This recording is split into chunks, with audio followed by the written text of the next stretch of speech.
प्रश्न गुरुजी हमारा ये है कि जब हम बैठते हैं तो यहाँ तक तो पहुंच जाते हैं कि हमारा शरीर नहीं है, संसार नहीं है, और एक मतलब मौन अवस्था में हमें बैठना है। लेकिन मतलब कुछ राम राम या कुछ अगर वाक्य हम नहीं कहते हैं जब तक, तब तक ध्यान नहीं लग पाता है। कुछ कहेंगे नहीं तो मन अलग चला जाता है। मन कंट्रोल में तब तक रहता है जब तक कोई वाक्य कहा करो, मन शांत रहो या कुछ मतलब सोहम सोहम का जाते हैं। सोहम सोहम का सोहम मैं वही जो प्रभु ने मुझे यही चाहते हैं, सोहम जाप।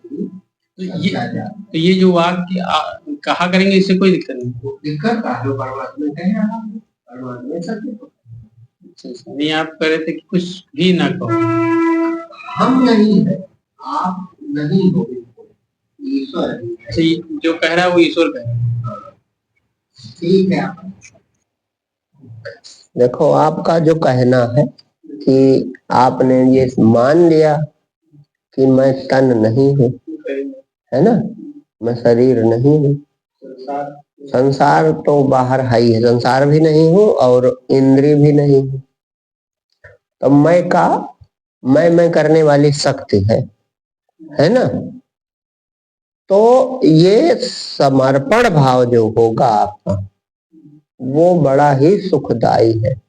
ये जो मैं है, मैं की शक्ति, मैं की शक्ति, ये परमात्मा ही है।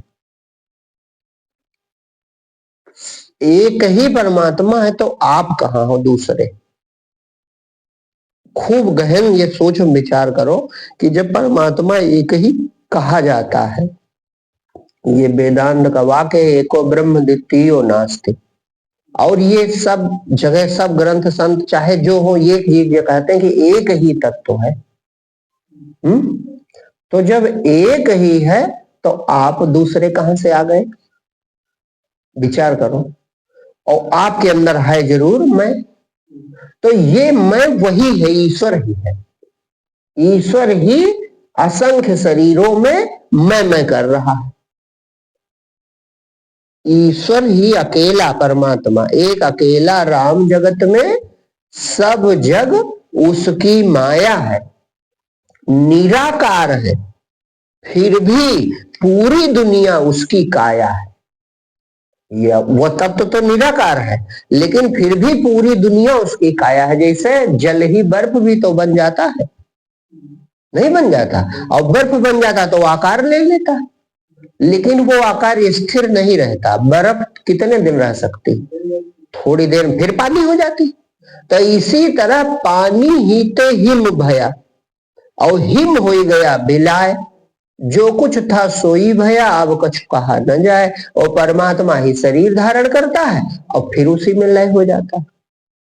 वही फिर अपना लहर बनती है और अपना जो कार्य है लीला है किया और फिर उसी में शांत हो गया। तो तन मन तुम ही हो जीवन, तुम प्राण हो हमारे, कोई दूसरा नहीं है गोविंद बिन तुम्हारे। ये पूर्ण समर्पण, पूर्ण समर्पण, ये ऐसा भाव रखो कि तुम्हारे अलावा और कुछ है ही नहीं। और पंच महाभूत, ये भजन अकेला एक भजन ही पूरा ज्ञान है। अवनी अनिल अनल हो, आकाश नीर धारा, पांचों तत्व प्रभु तुम ही हो। तुम जड़ हो, तुम ही चेतन, हर रूप है तुम्हारा, जग के परम प्रकाशक, फिर भी हो सबसे न्यारे, कोई दूसरा नहीं है गोविंद बिन तुम्हारे। और फिर जीवों में आ जाओ, तुम ही हो बंधुदारा, भाई भी तुम हो, पत्नी भी तुम हो, तुम हो जहां हमारा। संसार में जितना मेरा मित्र मंडल समाज है सब तुम हो।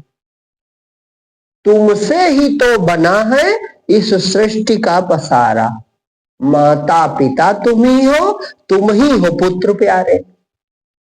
माने माता पिता पत्नी भाई संतान समाज सब रूपों में एक अकेला परमात्मा ही खेल रहा है। वही अनेक रूप रख लेता है, उसकी लीला है, और फिर अपने में समेट लेता है। ये रूप बनाना और समेट लेना, ये उसकी माया शक्ति का काम है। उसकी शक्ति जो है माया शक्ति, उसी का काम है, उसी वो बनाता है, अपने में समेट लेता है। तो बड़ा आनंददायी और निश्चिंत करने वाला भाव है कि ये मैं प्रभु तुम ही है। ये सबको करना चाहिए। हंसा सोहम सोहम बोल, सोहम सोहम बोल माने मैं वही हूं, मैं वही हूं। और ये नहीं कि ये कोई, ये वेद का ही वाक्य है, वेद का ही ये भी मंत्र है, वेद का ये भी तत्त्वमसि माने तू वही है, तू वही है। तो चाहे कहो तू वही है, तू वही है, हम कहेंगे ये हमारे द्वारा उपदेश है, और मैं वही हूं, मैं वही हूं, ये आपको कहना है, ये धारण करना है। तो कहना क्या है, वो बात मान जाओ भाई। कहने से क्या होगा, समझ रहे हो ना? मान जाओ माने इस बात को आप अंगीकार कर लो, स्वीकार कर लो। स्वीकार करते ही आप निश्चिंत हो गए भाई। जब मैं जो है, डॉक्टर साहब खूब अच्छे से समझो, आप जिज्ञासु हो, रोज प्रयास कर रहे हो। मैं जो वृत्ति बचती है आपकी, तो इतना समझदार हो, कम से कम मैं को समझ रहे हो। तो ये मैं जो है, जब ईश्वर ही है, ईश्वर अंश है, ये ईश्वर अंश जीव अविनाशी है। तो जब ये ईश्वर अंश है, तो तुम बचे कहां पूछने वाले? पूरा समर्पण नहीं है, इसीलिए बच जाता है पूछने वाला। भाई जब संपूर्णता ईश्वर है, तो पूछने वाला कौन बचा? विवेक लगाओ, इसी समय अपने विवेक से तर्क करो कि जब हमने पूरा सौंप दिया अपने आप को कि प्रभु मेरे रूप में तुम ही हो, तो जब प्रभु ही है पूरे रूप में, तो पूछने वाला कहां बचा? और नहीं बचा, बस अभी मौन हो जाओ। वही मौन मैं कहता हूं, तो समझ नहीं पाते हो। बोलते हुए मौन, चलते हुए मौन, खाते पीते हुए मौन, युद्ध करते हुए मौन, इतनी बड़ी ये ऊंची दशा है। मौन का मतलब कि तुम हो ही नहीं। जब पूर्ण समर्पण कर दिया, तो बोल कौन रहा? ईश्वर बोल रहा। ईश्वर ब्रह्म है, वो चैतन्य, उसमें विचार उठते, उठने तो क्या करना है? तुम देखो तो नहीं, एक को नहीं उठेंगे। तुम जब बेहोश हो जाते, जब समर्पण अधूरा होता है या बेहोशी आ जाती है, तब विचार उठता है। जब पूर्णतया ईश्वर है, तन मन प्राण जीवन सब ईश्वर है, तो जब ईश्वर है, तो फिर कौन जानना चाहता है, कौन ज्ञान पाना चाहता है, कौन समाधि लगाना चाहता है? और यही समझ जाओ, बस समाधि लग जाए। हम कह रहे, हम अपना अनुभव बता रहे हैं, गुरु कृपा से मैंने जाना है। ये जो जानना चाहता है, खूब गौर से सुनो हमारी बात। आप जानना चाहते हैं, तो जो जानना चाहता है, जब ये अपने को भगवान को इसने सौंप दिया, तो अब पीछे कौन जानना चाहता है? तो जब ईश्वर बच्चा, समाधि लग जाएगी आपकी। ये जादुई समर्पण है, करके तो कोई देखे समझ के, खूब आंख खोल के और सूक्ष्म बुद्धि के द्वारा इस बात को समझो कि जब हमने पूर्ण समर्पण कर दिया, तो अब कौन बचा जो समाधि चाहता है?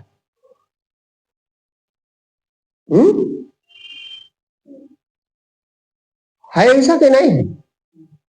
काहे ऐसे? तुम तो समझ रहे, जब तुमने पूर्ण अपने को समर्पित कर दिया कि प्रभु तुम ही हो, तो जब पूर्ण समर्पित कर दिया, तो कौन जानना चाहता है?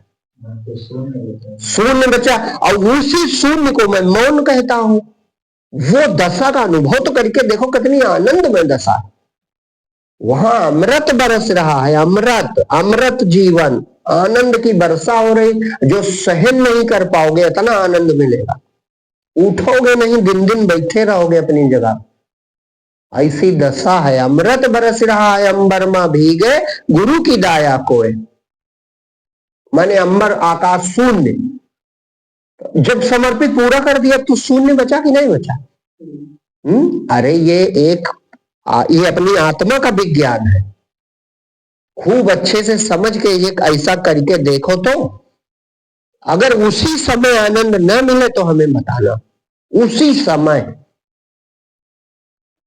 यही असली डुबकी है। जो ये सब डुबकी लग रही है, वो बाहरी चीज जो बाहर ये प्रकृति विस्तार दिखता है, ये सूक्ष्म से प्रकट हुआ है। वेदांत में इसी घट घट कुंभ, ये कुंभ है। और जहां तीनों नाड़ी मिलती है सुषुम्ना, माने जहां ये मैं उठता है, यही संगम है। और इसमें डुबकी लगाओ तब सच्ची पवित्रता होगी, संसार गायब हो जाएगा। हाँ, जो हम कह रहे हैं यही सच्ची बात है। इसीलिए तो कुंभ काहे नाम है। कुंभ काहे का है? कुंभ माने घड़ा होता, ये शरीर है कुंभ। और कुंभ में जहां तीनों नाड़ियां मिलती हैं, ये संगम है, ईड़ा पिंगला सुषुम्ना, यानी सहस्त्र सार। ये ढूंढने से नहीं मिलेगा। जहां मैं उठता है, मैं बता रहा हूं, वही वो स्थान है। मैं जहां से उठ रहा है, तुम जाना काहे चाह रहे हो? जान नहीं पाओगे। उठता है ये तो पक्का है, तो बैठेगा तो वहीं बैठेगा जहां से उठता होगा, कि अलग बैठ सकता है? किरण जहां से उठी वहीं बैठेगी, लहर जहां से उठी जड़ में शांत होगी, तो जहां से तुम उठे वहीं शांत हो जाओ बस। डुबकी लगाओ, असली कुंभ स्नान करके देखो। अगर सचमुच पूरा पाप धुल न जाए, सत्य प्रकाश चेतना न दिखाई पड़े, तो हमें बताना। कोई विचार नहीं करता है, और हम ज्यादा इसमें ज्यादा ज्ञान दिखा रहे हैं, तो लोग यही कहेंगे ये ज्यादा ज्ञानी है। लेकिन ये सत्य बात है, हर संत ये बात जानता है। इसीलिए कुंभ स्नान कहा जाता है। कुंभ शरीर है, कुंभ वहां का कुंभ रखा है, कुंभ शरीर है ये घट। कुंभ स्नान करो, कुंभ स्नान माने इसी शरीर में स्नान करो। ठीक है, अच्छी बात है, कम से कम वहां संतों समागम है और ज्ञानिक चर्चा हो रही है, वहां भी वेदांत के बड़े बड़े संत पहुंचे हैं, तो बड़ा सुंदर है। हम ये नहीं कह रहे वो गलत है, लेकिन तुमको मिलेगा इसी घट में, इसे कोई काट भी नहीं सकता। तुमको जब परमात्मा मिलेगा तो आपके हृदय में मिलेगा, अन्यत्र नहीं मिल सकता। और जब तक इसमें स्नान नहीं होगा, तब तक पाप मुक्त भी नहीं होगे। काहे? पाप की जड़ अहंकार है, पाप मूल अभिमान। पाप की जड़ अभिमान है, और अहंकार मैं, यही मैं भाव, इसे समर्पित कर दो, बस पवित्र हो गए। पवित्र हो गए, बस परमात्मा का दर्शन हो गया। निर्मल हुआ मन, बस तुरंत प्रभु के दर्शन हो गए। ये निश्चित अकाट्य सत्य है, ये कोई हम अलग से नहीं कह रहे हैं। ये सारे वेद पुराण शास्त्र सब यही बात कह रहे हैं। हृदय में परमात्मा है और सब जगह है, ये हमने है सब जगह। लेकिन तुम्हें अनुभव अगर होगा तो इसी कुंभ में होगा, इसी कुंभ में स्नान करना होगा। तुम्हारे मन को उसी में डूब जाए, और डुबकी लगावे तो निकलेगा भी नहीं, उसी में डूब ही जाएगा। फिर जहां पहली डुबकी लगी, फिर दोबारा वो कहेगा अब यही मौज है, अब हम नहीं जाएंगे। पानी पिया चूच बिन तो भूल गया यहाँ हट, वो बाजार इधर की भूल गया, काहे वहां स्वाद अनुपम था। जिसको मिला परम स्वाद सब ही सुनिरंतर, निरालंब कित धावे, अभिगत गत कछु कहत ना आवे। तो बात का समझ रहे ना पूरे तरीके। ये मैं जो आपका है, इसे ये प्रभु का है, प्रभु ही है, माने ये ईश्वर का अंश है। यही तो चैतन्य है, यही तो पूरे शरीर का संचालन करता है? तो ये ईश्वर का अंश है, यही है। अब जब पूरा समर्पित कर दिया कि प्रभु तुम ही हो, तो अब पीछे कौन चीज बच जाती? कुछ बचे ना, अशेष समर्पण हो जाए, तब परमात्मा बच जाए, बस बोध हो जाए। वो प्रत्यक्ष है, छिपता कभी भी है नहीं, मैं के रूप में हमेशा प्रकट हो रहा है। और कुछ इसमें प्रश्न बनता हो तो पूछ लो आप, ताकि आप चूंकि अभ्यास करते हो, आपकी जिज्ञासा है, तो हम चाहते हैं कि आप समझो, कम से कम आरंभ हो जाए, शुरुआत आपकी हो। हाँ, नित्य प्रयास यही आपको करना है। तन मन सब परमात्मा है, तो जब सब परमात्मा है तो वो मौन हो गया सच्चा, अवाक दशा। मन को अलग कर लेता है, मन के हाँ, तो मन को तो सौंप देना है। मन नारायण का है, मन ईश्वर का अंश है, मन जीव ही है, मन आप ही हो, दो चीजें नहीं है। आप और मन अलग नहीं हो सकते कभी भी। और अगर अलग अनुभव हो तो हमें बताओ। तो आप ही मन बन जाते हो, आप ही चित्त हो, आप ही बुद्धि हो, आप ही अहंकार हो, आप ही जीव हो, एक है केवल। इसी को भगवान को सौंप दो, ये ईश्वर अंश है। तो बस बात। अब कौन प्रश्न कर रहा है? नहीं कर रहा, लेकिन वो जो है अलग नहीं जाएगा। अब उसमें थोड़े सजगता में कमी, जैसे हो तो नहीं है, जैसे कोई हमने सूत्र जाना, जैसे आप तो डॉक्टर हो, पढ़े लिखे हो, कोई भी सूत्र जाने, फिर जब उसे अप्लाई करो तो एक ही बार में ठीक ठीक अप्लाई नहीं हो पाता, होता कि नहीं होता है? प्रैक्टिस करना पड़ता है, 2 3 4 बार, 10 बार, 100 बार प्रैक्टिस करनी पड़ती है। माने सूत्र तो हम जान गए, वो अप्लाई नहीं हो पाता ठीक से। सही तभी हो पाएगा जब कई बार करें। तो जैसे आप तो साइंस एक छात्र हो, तो वही हाल यहाँ है। अब सूत्र तो आप समझ गए, लेकिन ये इसका जो अप्लाई है, माने जो ये स्वीकृति है, वो अभी ठीक से नहीं हो रही। समझने की बात है कि जब संपूर्णता से मैंने अपने को समर्पित कर दिया तो प्रश्नकर्ता कहां बचा, और जब प्रश्नकर्ता नहीं बचा, बस तब तुरंत बोध है, उसी समय बोध है, उसी समय तुमको अद्भुत दशा अनुभव होने लगेगी।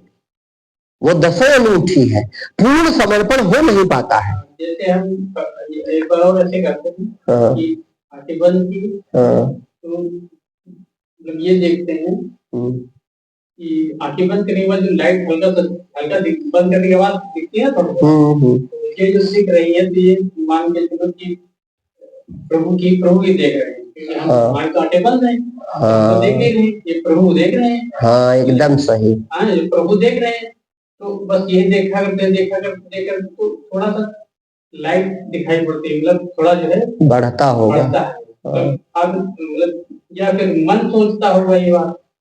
कल्पना काहे कर रहे हो, जब ईश्वर के अलावा कोई है नहीं। मतलब हम बता रहे हैं। हाँ, मन भी ईश्वर का अंश है, तन भी ईश्वर है, तो जब दूसरा कोई है नहीं तो बस ईश्वर है ये माना करो। उसमें विचार करना ही बाधा है। विचार काहे करते हो, जब वो है तो है, बात खत्म हो गई। हर चीज को हम, अरे ये तो हमारा है, भगवान का कहाँ है, अरे ये तो हम कर रहे हैं, भगवान क्या कर रहे हैं, ये गलत हो जाता है। अरे परमात्मा ही है तो बस वही है, बात खत्म करो। हाँ, पूरा मन ईश्वर ही कर रहा है, हम कुछ नहीं। ईश्वरी शक्ति इस समय भी कर रही है। शरीर का निर्माण हम कर सकते हैं, शरीर का संचालन हम कर सकते हैं। इस समय भी सोचो, है जैसे भोजन पचना, श्वास चलना, खून दौड़ना, जीवित रहना, क्या ये हमारे हाथ में है? तो ईश्वरी शक्ति नहीं है, तो जो है वो ईश्वर ही है, ऐसा भाव रखो, तो धीरे धीरे तुरंत शांति मिल जाएगी, और धीरे धीरे वह तत्व प्रकट हो जाएगा। और कमी यही सोचो कि जो हम चाहते, जो ये बार बार चाहता है, ये जो मैं, यही ईश्वर से अलगाव का विचार मात्र है ये कुछ नहीं, केवल विचार मात्र। जब मैं का विचार नहीं होता तो जो होता है वो सब परमात्मा ही है। ठीक, यही ऊपर से ये मान लो आप, तो फिर गहराई में पहुंच जाओगे अपने आप। क्यों? क्योंकि इसमें हमारा क्या है? अरे विचार भी उठता तो क्या भगवान से अलग उठ सकता? भाई समुद्र में जल के अलावा क्या है? तो इसी तरीके से आपके हृदय में चेतना के अलावा और क्या है? कुछ नहीं। उसी से विचार उठते उठते होंगे, खुद ही बैठ जाएंगे। जब तुम सजग रहोगे तो कोई विचार नहीं उठेगा। जब हम बेहोश हो जाते हैं, बस विचार भी उठने लगते हैं और हमें नींद भी आ सकती है। दोनों घटनाएं हो सकती है। हाँ, नींद भी आ सकती है और विचार भी उठेंगे। और जब हम होश में रहते हैं तो कुछ नहीं होगा। तब क्या होगा? तब शांति, आनंद, चेतना, प्रकाश बढ़ता चला जाएगा। वो अपने आप में है, ऐसा सोचो। प्रभु अपने आप में है, हाँ, हम उसमें कहाँ हैं? अहंकार का विचार, जो हम भी प्रभु के ही हैं, हम अलग लोग से तो आए नहीं। और ना हमें आना जाना पता है कि हम कहां से आए हैं कहां जाएंगे, तो हम अलग नहीं है। प्रभु मेरे रूप में तुम ही हो, प्रभु मेरे रूप में तुम ही हो, ये भाव रखा करो तो बोध आपका बढ़ते चला जाए, बढ़ता चला जाए, धीरे धीरे पूर्ण बोध हो जाए। जैसे एक हम भौतिक उदाहरण बतावे समझने के लिए, सर्वांग तो नहीं है लेकिन समझ सकते हो। जैसे धरती एक अखंड है, ठीक, धरती एक अखंड है। अब उसमें जो टुकड़ा या अलगाव है वो नाम और रूप का है। ये अमेरिका है, ये भारत है, ये एशिया है, ये बाराबंकी है, ये उत्तर प्रदेश है, ये पंजाब, ये बंटवारे तो है। तो बंटवारा करके भी क्या धरती का टुकड़ा हो गया है? जो धरती मिट्टी तत्व है वो तो अखंड है। अब मान लो, एक कल्पना करो, मान लो बाराबंकी उसका एक जीव है, ठीक, उसने सुना कि हम धरती माता के पुत्र हैं, हम धरती माता के अंश हैं, अब हमें भक्ति करके धरती माता को पाना है। तो ये तीनों बातें उठ जाए, मान लो ये कल्पना है, तो जड़ है, उदाहरण समझाने के लिए। तो बाराबंकी कोई विद्या बनी धरती माता को प्राप्त करे, वो पहले से प्राप्त है कि नहीं प्राप्त है? वो पहले से प्राप्त है, बस दो चीजों की दूरी है, एक नाम कि मैं बाराबंकी हूं, और एक जनपद वाली वो परिधि कि नहीं, इधर लखनऊ, इधर बहराइच, इधर ये जो गोलाई परिधि, ये दोनों काल्पनिक भी है। अच्छा, एक और बढ़िया बात, इन दोनों को कहा हटाने की जरूरत है तब धरती होगा, वो हटे चाहे ना हटे। ये भी नहीं कि नाम रूप मिटाना है, नाम रूप मिथ्या है हाई में, और बाराबंकी पहले से ही धरती है। बाराबंकी जनपद का जो भूभाग है पहले से धरती है, ये समझ में आ रहा? बस इसी तरह आपका नाम रूप हटाना नहीं है, आप पहले से ही परमात्मा हो। समझ रहे हो? इसमें कितनी शांति है। आपकी चैतन्यता पहले से ही परमात्मा है, उसने नाम रूप धारण कर लिया, और नाम रूप मिट भी जाएगा। जैसे यहां तो नाम बदल दिया जाए, जिले का नाम कुछ और कर दिया जाए, है ना, लेकिन यहाँ का होगा, ये पांच तत्व तो इसी में मिल जाएंगे और फिर नया रूप बनेगा और चेतना जस की तस रहेगी।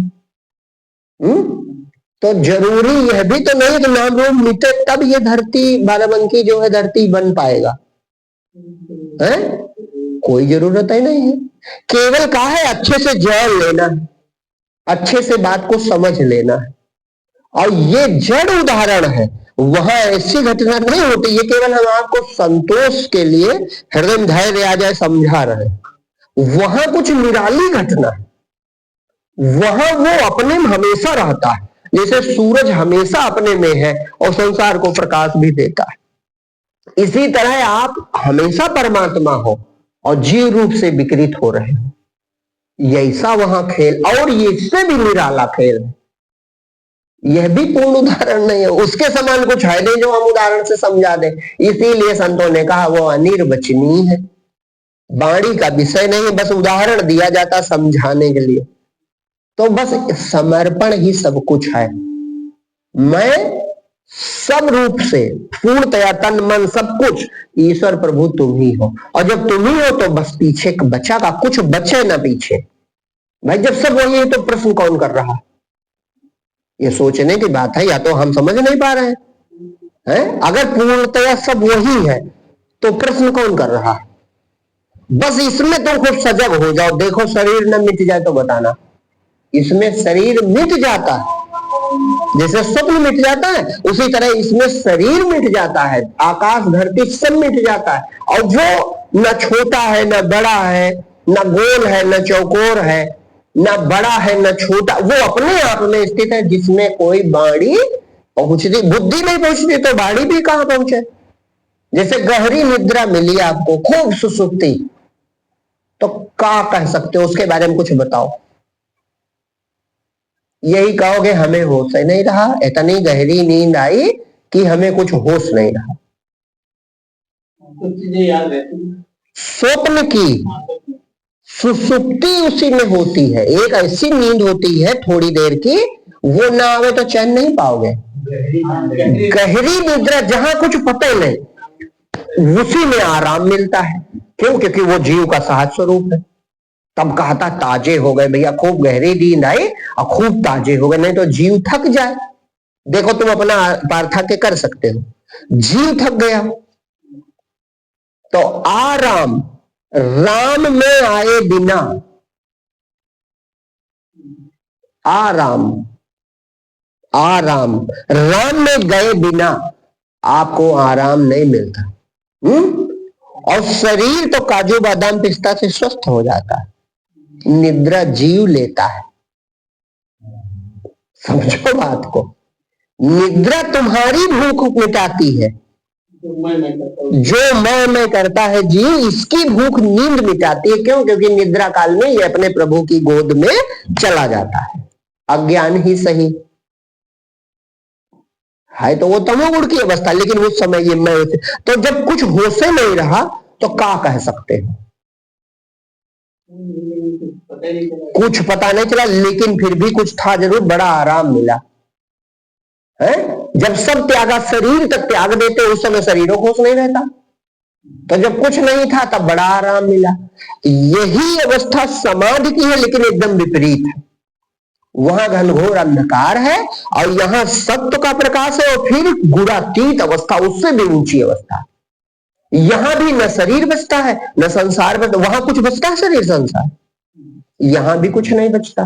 और वहां भी बुद्धि नहीं होती, यहां भी बुद्धि नहीं होती। वहां भी बुद्धि लय हो जाती है घने अंधकार में, सुसुप्त में, और यहां भी लय। तो जब बुद्धि ही नहीं तो बतावे कौन? समाधि जो है, समाधि धी माने होता है बुद्धि, तो समाधि माने बुद्धि खत्म, यही सोच विचार खत्म, बस समाधि हो गई। तो बहुत अनिर्वचनीय दशा है, परमानंद है, परम प्रकाश रूप, दिव्य चैतन्य स्वरूप, वो अनोखी दशा मिलती है, कोई छोटी बात नहीं। और दुनिया वहां नहीं है, शरीर संसार वहां नहीं है। और फिर ये बनता है तो वो जान जाता है कि वही सब है, उसी का सब प्रकाश है, जगत प्रकाश प्रकाशक रामू। तो वो विश्राम है। और यहां है श्रम परिश्रम, तो परिश्रम से संसार मिलता है और विश्राम से भगवान मिलता है। तो विश्राम करना है अपने आप में, बस इतने जान जाओ। जैसे विश्राम करने में कुछ नहीं किया जाता, तो तुमको विश्राम करना है। पायहु परम विश्राम राम समान प्रभु नाही कहो। परम विश्राम करना है आपको। शरीर का विश्राम विश्राम है, और अपने मन का विश्राम परम विश्राम। समझ गए? बस ये भाव रखो कि विश्राम करना है, प्रभु ही है, उन्हीं की गोद में हमें विश्राम करना है। शरण माने गोद भी तो होता है, तो प्रभु की शरण में हमें विश्राम करना है। सब संत विश्राम करते हैं, बिना श्रम के हो जाओ। और बिना श्रम के होने के लिए आप निराकार हो जाओगे। श्रम के लिए शरीर जरूरी है, श्रम के लिए आंख जरूरी, कान जरूरी, हाथ जरूरी, पैर जरूरी, इनके बिना श्रम होगा? और विश्राम सब छोड़ देना होता है, कोई इंद्री की जरूरत नहीं। तब परम विश्राम प्राप्त करो, बढ़िया। हाँ, परम विश्राम प्राप्त करो होश पूर्वक। और जब निद्रा है वो बेहोशी है, वो नीचे है तमोगुण, और ये पहले सत्य गुण है, शुद्ध सत्य गुण, और फिर गुणातीत। तो आंखें खोल के भी सोचा जा सकता है, आंखें खोल के ही होगा, बंद खुले सब होगा। खुली आंख से ब्रह्मांड भर तुम हो, ऐसी दशा होगी। और बंद से अपना वो विशिष्ट स्वरूप है, विशिष्ट चेतन, वो अद्भुत, उसमें कुछ शब्द नहीं है और ना वाणी बता सके। वो केवल वही जो खाएगा वही स्वाद जानेगा, बताने से नहीं होगा, लेकिन खूब अच्छे समझ लेगा तो स्वाद उसको मिल जरूर जाएगा। हाँ।